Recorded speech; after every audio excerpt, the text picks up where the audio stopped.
মহাগ্রন্থ কোরআনের সূরা মুহাম্মদের ২৬ নং আয়াতের ব্যাখ্যা। আল্লাহ এবং তাহার রাসূলের পরিচালনা ব্যতীত মানবীয় প্রবৃত্তির পরিচালনা প্রসূত সকল কর্মকাণ্ডই শয়তানি, হোক তাহা যতই সুন্দর এবং শোভন। ইহার কারণ আল্লাহর নাজেলকৃত বিষয় যাহারা অস্বীকার করে, তাহাদের সকল কর্মকাণ্ডই মোহযুক্ত হইয়া থাকে, সেই জন্য তাহা মন্দ। ইহাই আল কোরআনের বক্তব্য। বিষয়মোহ মনের গোপন বিষয়, কিন্তু আল্লাহ এবং তাহার প্রতিনিধিগণের নিকট ইহা গোপন বিষয় নহে। এবার ২৭ এবং ২৮ নং আয়াতের তাফসীর। মৃত্যুর আঘাত লাগিয়া মেরুদণ্ড অর্থাৎ দেহের ভিত্তি ভাঙিয়া দেহের পতন ঘটে এবং চেহারা ভাঙিয়া রূপান্তরিত অন্য আর একটি চেহারাপ্রাপ্ত হইয়া থাকে। চেহারা বলিতে অভিব্যক্তি বোঝায়। মিথ্যা অভিব্যক্তিসমূহ ভাঙিয়া ফেলা হয়।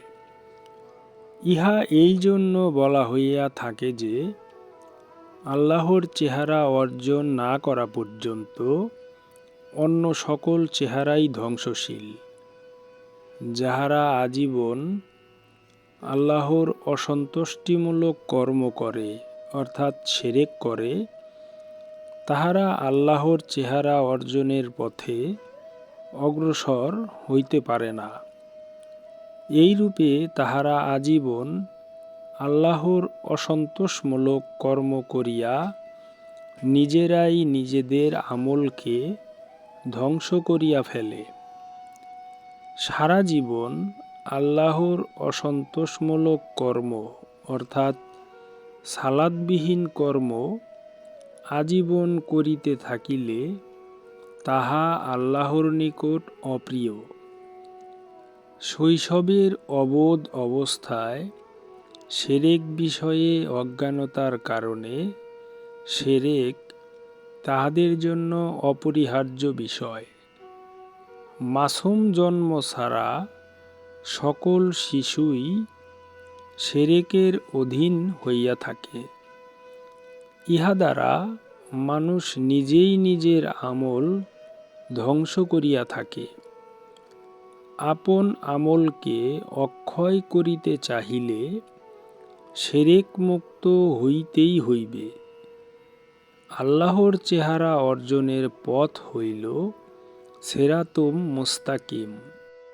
এবার সূরা মুহাম্মদের ২৯ এবং ৩০ নং আয়াতের তাফসীর।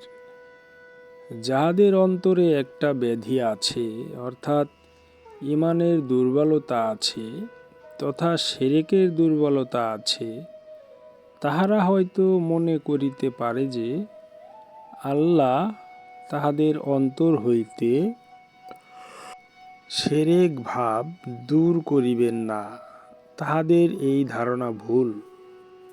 মানুষ যদি অবিরামভাবে আল্লাহ প্রাপ্তির ইচ্ছা রাখে অর্থাৎ অবিরাম সালাত করে, তবে অবশ্য তিনি তাহার শিরক দূর করিয়া তাহাকে সূক্ষ্ম অন্তর্দৃষ্টি দান করেন।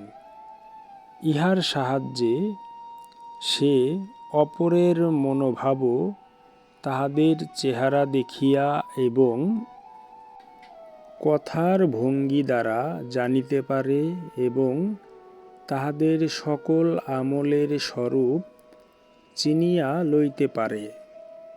আল্লাহ যেমন আমাদের সকল আমল অবগত আছেন, সালাতের সাধককেও তিনি সেই দৃষ্টিশক্তি দান করিয়া সকল গুপ্ত বিষয় অবগত করাইয়া থাকেন।